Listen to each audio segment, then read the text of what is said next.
Hello बच्चों, आज हम उप सहसंयोजी यौगिक जो कि आपके यूपी बोर्ड में 6 नंबर का क्वेश्चन इससे आता है। इसमें कौन कौन से टॉपिक है जो बहुत ही मोस्ट इम्पॉर्टेंट, जिससे विगत वर्षों में हमेशा ये क्वेश्चन पूछे जाते हैं, हम उसको समझेंगे, देखेंगे।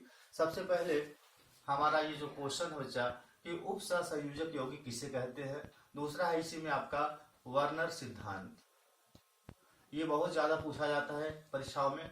और दूसरा है आपका लिगैंड। लिगैंड आपका 3 प्रकार का होता है, ये अक्सर क्वेश्चन आते हैं। 3 प्रकार का होता है। पहला होता है एक दंती लिगैंड, और उसके बाद दूसरा द्विदंती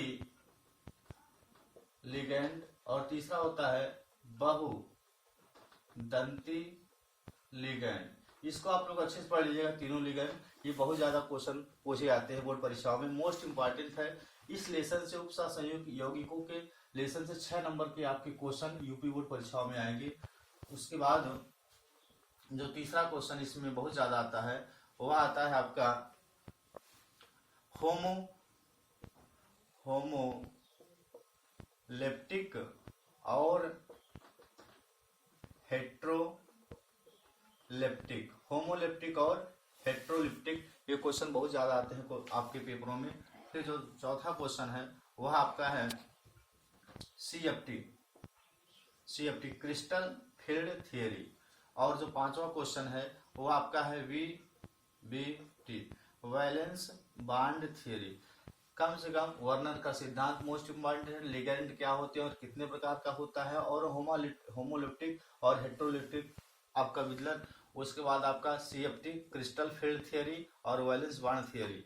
और जो छठा क्वेश्चन है जो अक्सर आपके बोर्ड में पूछे जाते हैं, ये केमिस्ट्री कक्षा 12 का जो लेसन, अंतिम लेसन है उप सहसंयोजी यौगिकों, ये आपका अब उसके बाद आपका इसमें आता है IUPAC नामकरण। तो उप सहसंयोजी यौगिकों का IUPAC नामकरण क्या होता है, ये आपका लगभग 2 नंबर का पूछा जाता है, 2 नंबर का। और फिर जो 7वां क्वेश्चन है वो आपका आता है वर्नर सिद्धांत, लिगैंड, एक दंती लिगैंड, द्विदंती लिगैंड, बहुदंती लिगैंड, और होमोलिप्टिक और हेट्रोलिप्टिक, और सीएफटी सिद्धांत और वीबीटी सिद्धांत, crystal field theory, valence bond theory. फिर आपको 2 नंबर का पूछा जाता है कि जो दिया गया जो कंपाउंड है, कोऑर्डिनेशन कंपाउंड है, उसका IUPAC नामकरण क्या होता है, कैसे करेंगे, इसके पूछा जाता है। और फिर आपका जो अगला क्वेश्चन है ये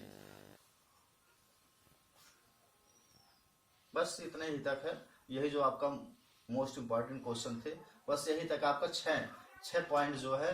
पहला वर्नर सिद्धांत, दूसरा लिगैंड, एक दंती लिगैंड, द्विदंती लिगैंड, बहुदंती लिगैंड, और होमोलिप्टिक और हेट्रोलिप्टिक क्या होता है, क्रिस्टल फील्ड थियरी क्या है, वैलेंस बांड थियरी क्या है, और जो कोऑर्डिनेशन कंपाउंड उनका जो नामकरण है। और उसके बाद इसमें एक और क्वेश्चन पूछा जाता है बच्चों, ये संकुल क्या होता है। और ये एक और 8वां क्वेश्चन है उप सहसंयोजन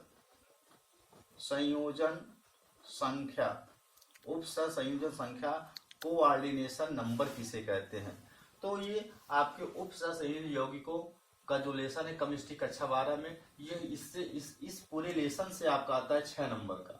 और 6 नंबर में जो आपको मोस्ट इंपॉर्टेंट हमने आपको पहले बता दिया, वर्नर का सिद्धांत, लिगैंड, एक दंती लिगैंड, द्विदंती लिगैंड, बहुदंती लिगैंड, और होमोलिप्टिक और heteroleptic, crystal field theory, valence bond theory सिद्धांत क्या होते हैं।